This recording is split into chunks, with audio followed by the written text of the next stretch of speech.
जय शिव गोरख। प्रिय श्रोताओं, आप सुन रहे हैं स्कंद पुराण और आज आप सुनेंगे स्कंद पुराण का भाग 95 तथा वैष्णव खंड का भाग 10। पिछले भाग में आपने सुना कि राजा तोंडमान को भगवान ने दर्शन दिए तथा रेणुका देवी की पूजा से श्री हरि के हमेशा कृपा करने की बात से राजा तोंडमान बड़ा प्रसन्न हुआ और वह अपना राजकार्य अच्छी प्रकार से चला रहा था। एक बार एक ब्राह्मण अपनी पत्नी गर्भवती पत्नी को राजा के समीप छोड़कर गंगा स्नान के लिए चला गया और राजा ने उसकी पत्नी की रक्षा की हामी भर ली। अब इससे आगे की कथा इस भाग 95 में सुने। प्रिय श्रोताओं, ब्राह्मण की बात सुन राजा ने 6 महीने के लिए चावल और धन आदि देकर ब्राह्मणी के लिए अंतपुर में एक घर दे दिया। अपनी पत्नी को वहां रखकर ब्राह्मण प्रसन्नतापूर्वक गंगा स्नान के लिए चले गए। उत्तम क्षेत्र प्रयाग में भागीरथी गंगा के तट पर पहुंचकर उन्होंने स्नान किया। वहां से काशी की यात्रा की और फिर वह ब्राह्मण अपने पितरों का श्राद्ध करने के लिए गया जी चला गया। तत्पश्चात अयोध्यापुरी की यात्रा करके वो बद्रीनाथ को गए और शालिग्राम तीर्थ का सेवन करके अपने देश की ओर लौटे। इसी बीच में उन्हें 2 वर्ष का समय व्यतीत हो गया। बैसाख मास की शुक्ल पक्षी एकादशी तिथि को वे पुनः राजा के पास गए और राजा तो ब्राह्मणी को भूल ही गए थे। उन्होंने उसका कभी स्मरण नहीं किया। ब्राह्मणी स्वाभिमानी थी। 6 महीने बाद अन्न समाप्त हो जाने पर भी वे मांगने नहीं गई, घर में ही मरकर सूख गई। तदंतर वीर शर्मा ब्राह्मण ने गंगा जल की पिटारी खोलकर एक शीशी गंगा जल राजा को भेंट किया और पूछा, मेरी धर्म पत्नी कुशल से तो है ना? तब राजा ने ब्राह्मण को स्मरण करके कहा, आप ठहरिए, मैं अभी आता हूँ। यूँ कहकर राजा ने अंतपुर में जाकर देखा तो ब्राह्मणी घर में मरी हुई थी। ब्राह्मण को यह बात न बताकर राजा ने उसी उत्तम बिल में प्रवेश किया और श्री तथा भूदेवी के सहित भगवान श्रीनिवास का दर्शन करने के लिए विवेकानंद चल पर गए। राजा को सहसा आते देख श्रीदेवी और भूदेवी दोनों छिप गई। उन्हें प्रणाम करते देख भगवान ने पूछा, राजन, यह समय में तुम्हारा आगमन कैसे हुआ है? राजा ने भयभीत होकर ब्राह्मणी की मृत्यु का वृत्तांत सुनाया। उसे सुनकर देव भगवान विष्णु ने कहा, राजन, अब श्रेष्ठ ब्राह्मण से भय न करो। उस ब्राह्मणी के शव को डोली में बैठाकर अपनी रानियों के साथ वहां ले जाओ और मेरे निवास स्थान से पूर्व भाग में जो अस्थि सरोवर है उसी में द्वादशी को नहलाओ। वह सरोवर अपमृत्यु का निवारण करने वाला है। उसमें स्नान करके ब्राह्मणी जीवित हो जाएगी और अन्य स्त्रियों के साथ ही सरोवर से बाहर निकलेगी। फिर उसका ब्राह्मण के साथ संयोग होगा। भगवान श्रीनिवास का यह वचन सुन राजा अपने नगर में गए और सुंदर सुंदर डोलियों में अपनी रानियों को तथा एक डोली में मरी हुई ब्राह्मणी को बैठाकर ब्राह्मण को आगे करके वहां से भगवान का दर्शन करने के लिए गए। अस्थिकूट सरोवर पर पहुंचकर राजा ने उन सभी स्त्रियों को स्नान करने की आज्ञा दी। उनकी रानियों ने अस्थि चर्म विशिष्ट ब्राह्मणी को भी सरोवर में डाल दिया।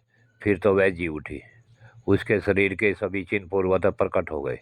तत्पश्चात वह मंगलमयी ब्राह्मणी रानियों के साथ नहाकर सरोवर से बाहर आई और तीर्थ यात्रा से लौटे हुए अपने स्वामी ब्राह्मण देवता से मिली।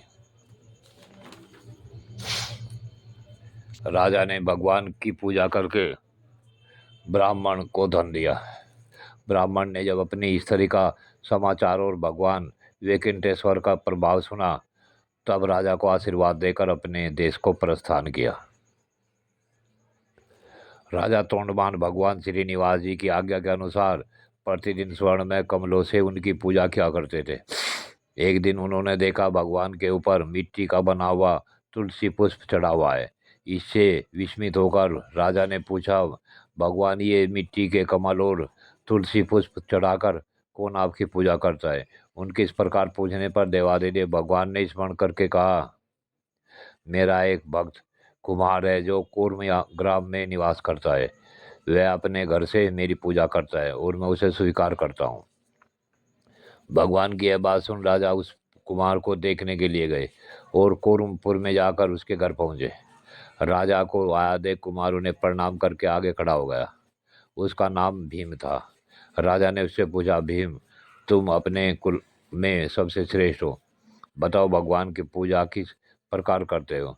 उनके पूछने पर कुमार ने कहा, महाराज, मैं कभी कोई पूजा नहीं जानता। भला आपसे किसने कह दिया कि यह कुमार पूजा करता है?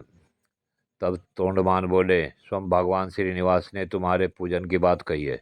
राजा की बात सुन कुमार को पूर्व काल में दिए हुए भगवान के वरदान का स्मरण आया। उसने कहा, महाराज, पहले भगवान वेंकटेश्वर ने मुझे यह वरदान दिया था कि जब तुम्हारी की हुई पूजा प्रकाशित हो जाएगी तब राजा तोंडमान तुम्हारे द्वार पर आ जाएंगे और उनके साथ तुम्हारा संवाद होगा, तब तुम्हें मोक्ष प्राप्त हो जाएगा। यूं कहकर पत्नी सहित कुमार ने वहां आए हुए विमान को और उस पर बैठे हुए भगवान जनार्दन को देखकर उन्हें प्रणाम करते हुए प्राण त्याग दिए और राजाधिराज तोंडमान के देखते देखते विमान पर बैठकर दिव्य रूप धारण करके दिव्य रूप धारणी पत्नी के साथ वह भगवान विष्णु के परम धाम को चला गया। यह अद्भुत घटना देखकर राजा हर्ष में भरे हुए अपने नगर की ओर आए और अपने श्रीनिवास नामक मित्र का वो पुत्र का विधि पूर्वक राज्याभिषेक करके बोले, वत्स, तुम धर्म पूर्वक सब मनुष्यों का पादान और पृथ्वी की रक्षा करो। पुत्र को यह आज्ञा देकर बुद्धिमान राजा ने बड़ी भारी तपस्या की। तपस्या करते समय भगवान ने उन्हें प्रत्यक्ष दर्शन दिया। वे श्री